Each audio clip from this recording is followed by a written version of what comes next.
if I'm being completely honest here, this is a really unfortunate situation because this has been a great story for not only Trinidad Chambliss, not only for Ole Miss, but for college sports in general here this season. I think when we look back at this calendar or academic year, so to speak, so the 2025 to 2026 academic year, this is probably going to be, in hindsight, the best story of any of the seasons. And it's just so unfortunate that a guy who went from Division II, he won a national championship at Ferris State.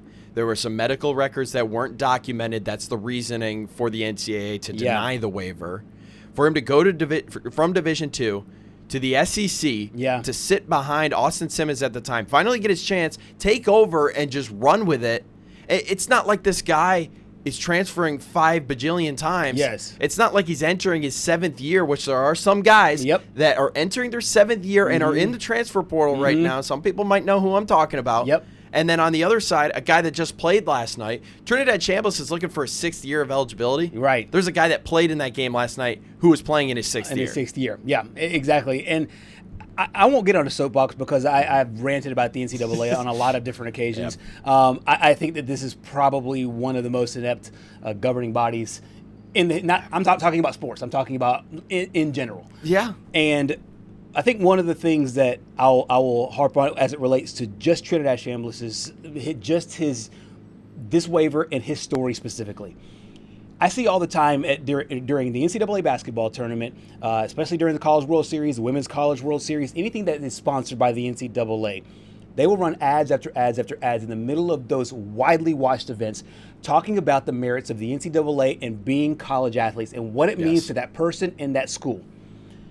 What is a better story than a guy that went from an NCAA athlete at the lowest level possible to take himself and work himself and play in that same governing body's, the NCAA's highest level, in its most important I'll call it important. Everything is even. From a revenue standpoint, 100%. Football is king. 100%. There's no question about that. In its best conference, in its biggest conference, what is a better story for the NCAA to say, hey, you can do this if you were a college athlete? I'm just talking about be selfish for a second and say, hey, we can use this guy's story to enhance what we do as a brand for the NCAA.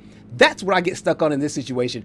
There are a lot of different, John Calipari and Tom Izzo and all those guys, they have a lot of, to me, rational arguments as it relates to college basketball and what's going on there with the NCAA and letting guys that have played professional basketball in the G League and overseas come in and play college basketball.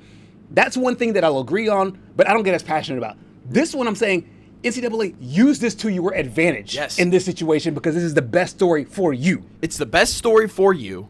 You're going to make more money off of it. You're basically, so I understand some people are like, hey, Trinidad, why don't you go to the NFL, strike while the iron's hot? I'm sure this is going to help your draft stock here a little bit. But at the same time, I'm sure some coaches want to see, all right, so that was one season at the Division I level. Can he do it for another season? Because, there's no secret that Division II isn't Division I. I mean, that's just common sense. Right. And some people argue that Division III is actually better than Division II. So there's that argument there too. So I just don't understand why, as I mentioned before, there's going to be guys going into their 7th year next year. You've got some 30-year-olds that are playing it in college football next season. You had a guy that played in his 6th season last night. You could say the COVID year and the red shirt all you want. I mean, the facts are just the facts.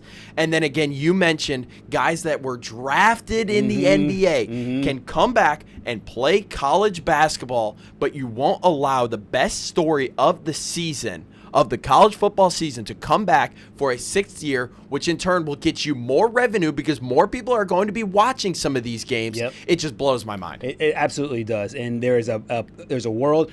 Ole Miss is appealing this. There's a world, though. We've seen Trinidad Chambliss in his last game as a college football player